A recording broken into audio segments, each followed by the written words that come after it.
আসসালামু আলাইকুম।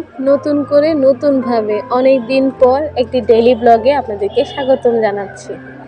আশা করি আপনারা যে যেখান থেকে আমার ভিডিওটি দেখছেন তারা সবাই ভালো আছেন, সুস্থ আছেন। আমিও আলহামদুলিল্লাহ অনেক ভালো আছি। তো আজকের ব্লগটা হচ্ছে মূলত একটি স্পেশাল ব্লগ আমার জন্য।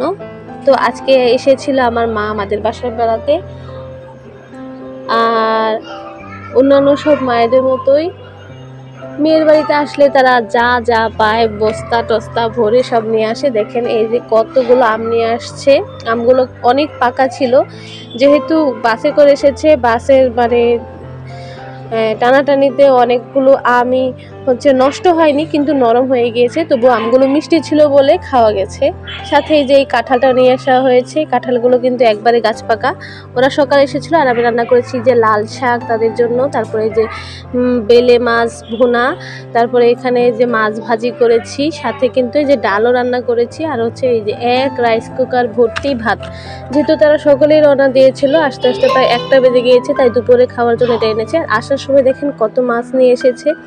প্রথমে শুটকি মাছগুলো দেখায়, এগুলো হচ্ছে টাকি মাছের শুটকি। এগুলো আমার হাজবেন্ড খেতে অনেক ভালোবাসে। আর এই যে এখানে গাছের কিছু সবজি আনা হয়েছে, আর সাথে কিন্তু দেখেন উপরে ডিপ ফ্রিজেও আমি দেখি নাই, ও এনে একবারে টপাটপ সব খালি আমার মা ফ্রিজে ভরেছে, যত তাড়াতাড়ি সম্ভব। এই যে গলে গিয়েছিল তাই তাড়াতাড়ি ভরেছে, এটা আবার বের করে পরিষ্কার করতে হবে।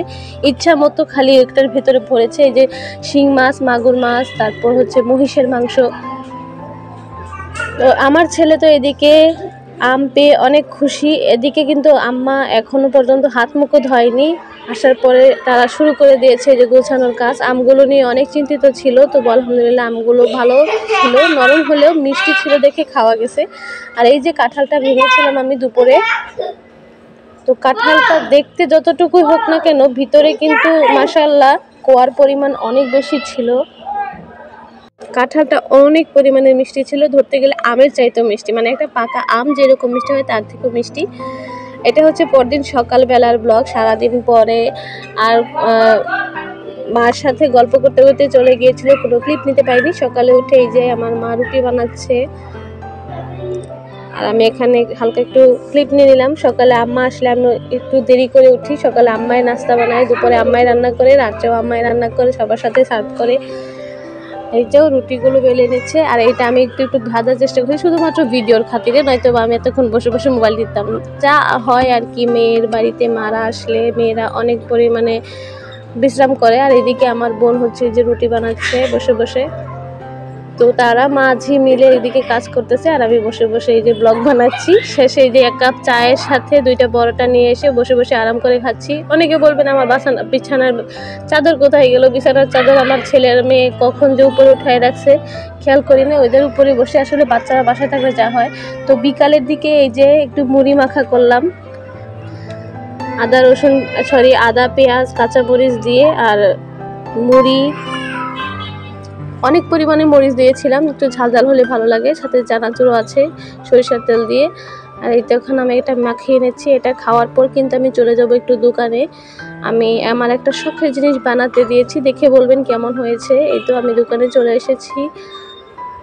তো এটা আমার অনেক দিনের একটা শখ ছিল, যেহেতু গোল্ডের দাম অনেক বেড়ে যাচ্ছে, তাই ভাবলাম যে কেন না একটু তাড়াতাড়ি অর্ডার দিয়ে বানিয়ে নিলাম। তো আমার সাইজটা হচ্ছে 25, তাই অর্ডার দিয়ে বানানো হয়েছে। ওদের কাছে স্যাম্পল ছিল, কিন্তু ওরা 24টা অনেক ছোট হয়ে যায়, আর 26টা অনেক বড় হয়ে যায়, এই জন্য আমি অর্ডার দিয়ে বানিয়ে নিলাম। তো কেমন হয়েছে সবাই বলবেন। আমার এই চিকন হাতে বালা তেমন একটা ভালো লাগে না, তবুও শখের কারণে বানালাম। আর এদিকে এই যে আগে তাদেরকে বায়না দিয়ে গিয়েছিলাম, তাদের বায়না পরবর্তীতে যতগুলো টাকা অবশিষ্ট ছিল সেগুলো দিয়ে জিনিসটা নিয়ে আসলাম। তো আজকের ব্লগটা এই পর্যন্তই। আশা করি আপনাদের কাছে অনেকদিন পরে ভালো লাগলো। এই যে ওনার সাথে আমি একটু দুষ্টামি করতেছিলাম, মানে কোনো কিছু গিফটের জন্য, মানে ছাড়। কিন্তু স্বর্ণের ক্ষেত্রে তো এরকম ছাড় হয় না, শুধুমাত্র মজুরি ক্ষেত্রেই ছাড়। তো তো তো সবাই ভালো থাকবেন, সুস্থ থাকবেন। আসসালামু আলাইকুম। আর অবশ্যই জানাবেন আমার চুড়িগুলো কেমন হয়েছে।